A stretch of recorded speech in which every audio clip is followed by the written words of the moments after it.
Good afternoon.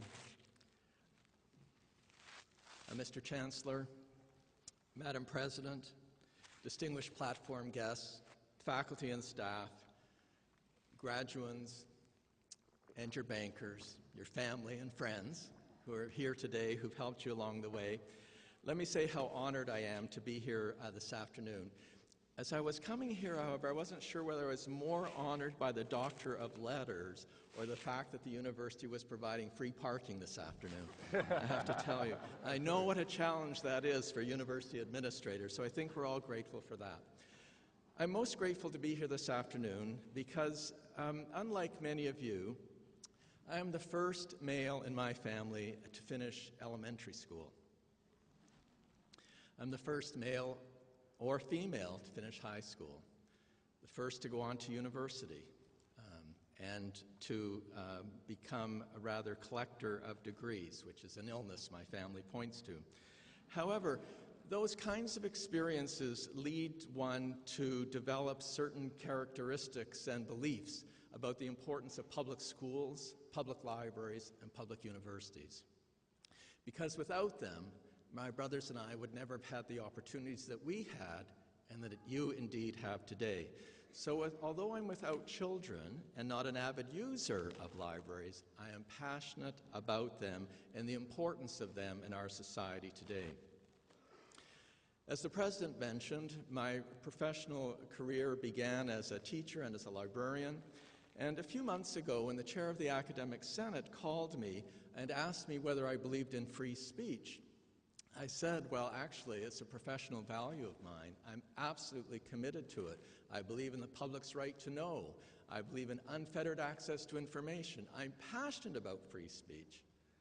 The response was, well, that's very interesting, but actually we have a speech we'd like you to give for free on Monday, June 3rd. And so here I am today.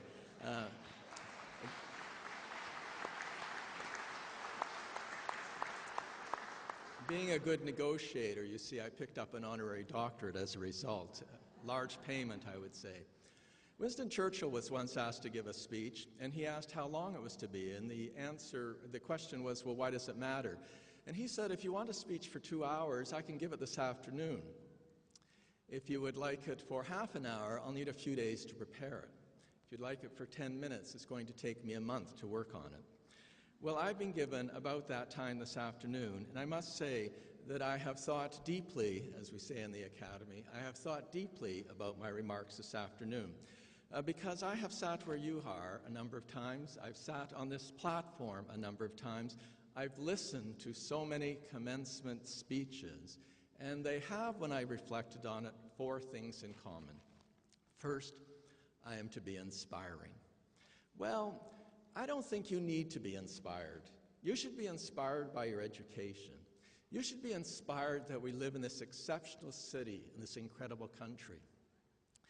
And if you have difficulty being inspired, just step outside onto the side of this mountain. How could we not all be inspired by this wonderful place? I was told that, or I learned that the second characteristic was that you were to be passionate, and I was to encourage you to be passionate.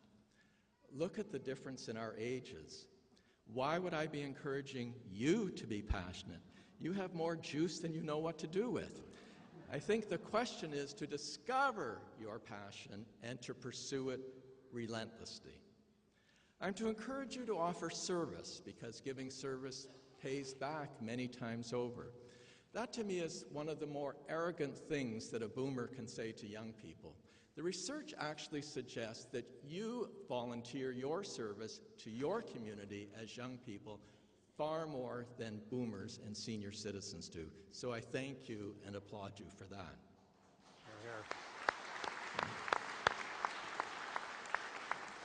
Lastly, I'm to encourage you to change the world. Well, let me tell you, if you bothered to get involved politically, you would be truly frightening. So you know that you can change the world if you get involved in our governance and our government and our politics, and I urge you to do so.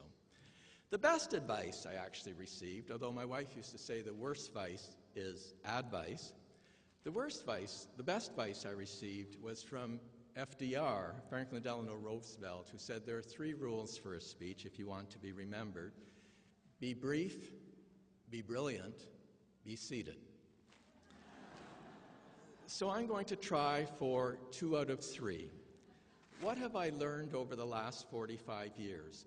Well, I've learned 3 things I'd like to share with you today. You are who you are. That sounds a bit simple, I know. But know who you are and be who you are. Be yourself. I thought about who to invite today as I was given 4 seats in this audience. And I realized there are only 2 people who would really care about this honor for me today, care deeply. My mother, who's no longer alive. Oh. And my wife, who's no longer alive. So I invited no one, because we need to learn to appreciate our achievements for what they are and for who we are and for ourselves. I have learned that, and I don't mean this as a downer, we come into this world alone. We leave this world alone. In between, we have wonderful friendships, we have relationships, we do wonderful things, but essentially, you are on your own. So you have to know who you are. You need to be self-aware. You need to know your beliefs and values and stand for them. Of course, we all evolve. These are decisions we make for ourselves. I don't care whether we're talking about something as simple as a personality attribute instrument like the Myers-Briggs Type Indicator or Strengths Finder or Marcus Buckingham's work on standalone. We cannot pretend to be something we are not. We need to understand ourselves and be that person.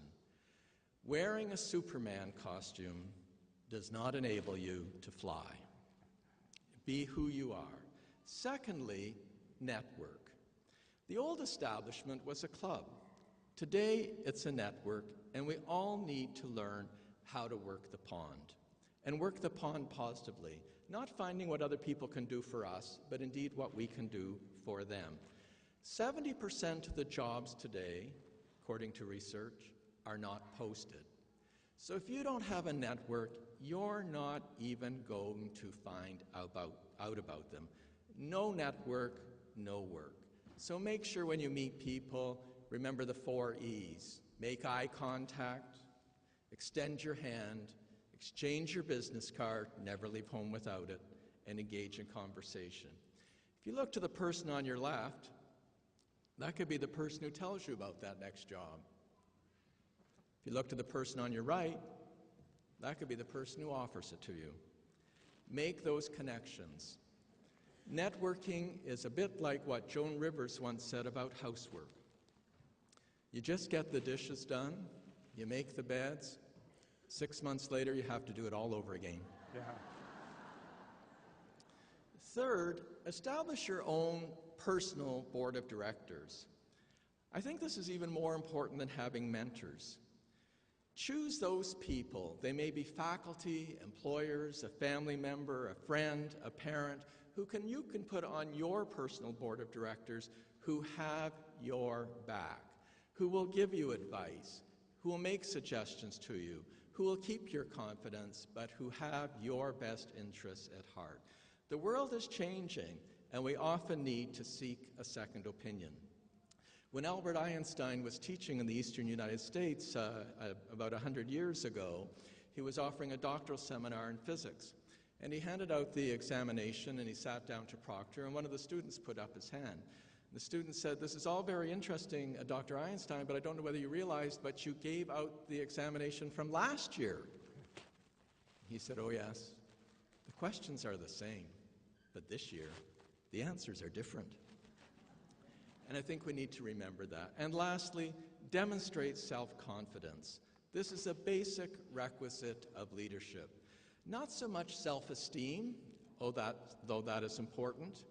And we also need a basis for self-confidence. Like many of you, I have met many people who have self-confidence when really they needn't, they shouldn't. They're overly confident. We're really looking at self-efficacy, confidence in specific skills and ability, and knowing how to influence others. We need to know the difference between knowledge and wisdom. Knowledge is knowing that a tomato is a fruit. Wisdom is not putting it in a fruit salad. To continue with the life analogy, or the fruit analogy, life, according to Joan Baez, is like a soft, ripe lemon, so sweet and such a mess. Woody Allen, I think, had it right when he said 80% of life is showing up, and I urge you to show up, be present, and engage. This, to me, is the best of times.